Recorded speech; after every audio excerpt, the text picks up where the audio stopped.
Now, we can also start off with surgical management as well. Once we have started off with the medical management at the appropriate time when the health of the individual allows, we can start off with the surgical management as well. And basically, we have the different guidelines for the surgical treatment. Starting off, we can usually opt for the shunting of the CSF. This is a normal procedure which is carried out. And we have the different types of shunts out there. We have the ventriculostomy that is also being carried out for the patients. We have the removal of obstruction that is being carried out for some of the patients. So it's basically all depending upon the etiological factor. What is the underlying cause, and accordingly we have to treat the patients, and we have to basically remove the cause if it is removable. Obviously, if it is a malformation, we can try to correct that particular malformation, but usually it is not possible to get 100% result for these particular patients who are basically exhibiting signs or symptoms due to a congenital malformation. But in cases in which we have a pyogenic meningitis, or the patient is suffering from certain kind of an infections, or even if there is a sort of an obstruction, a tumorous condition, which is basically putting pressures on the aqueduct of Sylvius or any of the other communications inside the ventricles, we can remove that obstruction, and basically the overall prognostic factors are very good for these, particularly in patients who have these acquired conditions. So the CSF shunts are usually, this is basically a procedure, as you can even evaluate over here. We just have a look that these are the ventricles, and this is basically a ventricle catheter that is put inside the ventricles. And what basically happens is the catheter basically lies tunneled under the skin at the back of the head, and it basically shunts the fluid from the ventricles, and it leads the fluid towards any of the other cavities. So this is the basic mechanism of action that we usually resort to in cases of CSF shunting phenomena.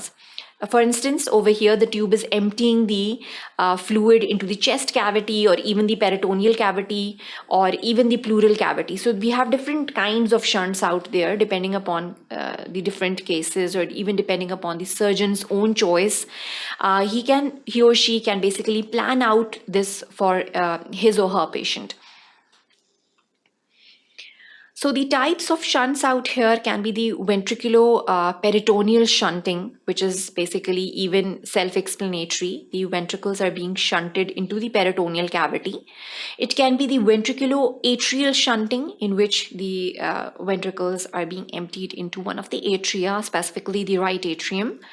The ventriculo-pleural shunting, in which the ventricles are being emptied into the pleural cavity. So these are the different shunts that are being designed for different patients, and accordingly, we can suggest what kind of a shunting phenomena or what kind of a shunting procedure we want to opt for a particular patient.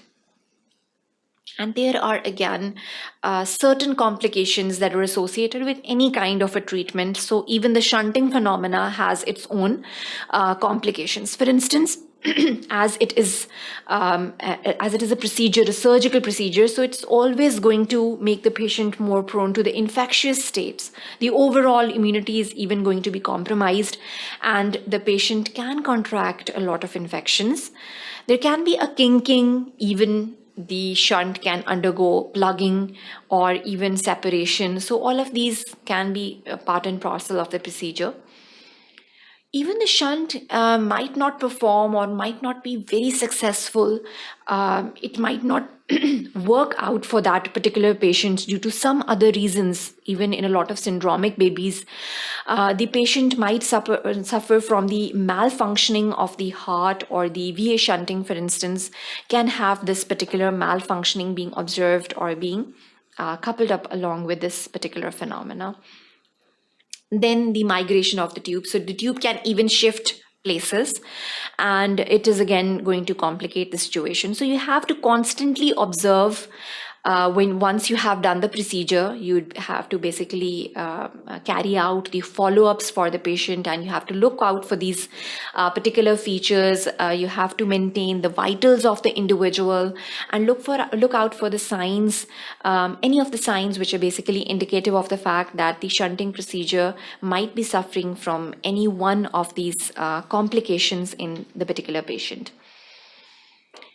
So over here, we went through the complete anatomy, physiology, and how basically this condition arises, the hydrocephalic patients, how do they look like, and how are you going to diagnose these patients? And further on, obviously, you're going to plan out a management plan for these patients as well accordingly, and look out for the complications as well. So that is the end of this lecture. Thank you for watching sqadia.com.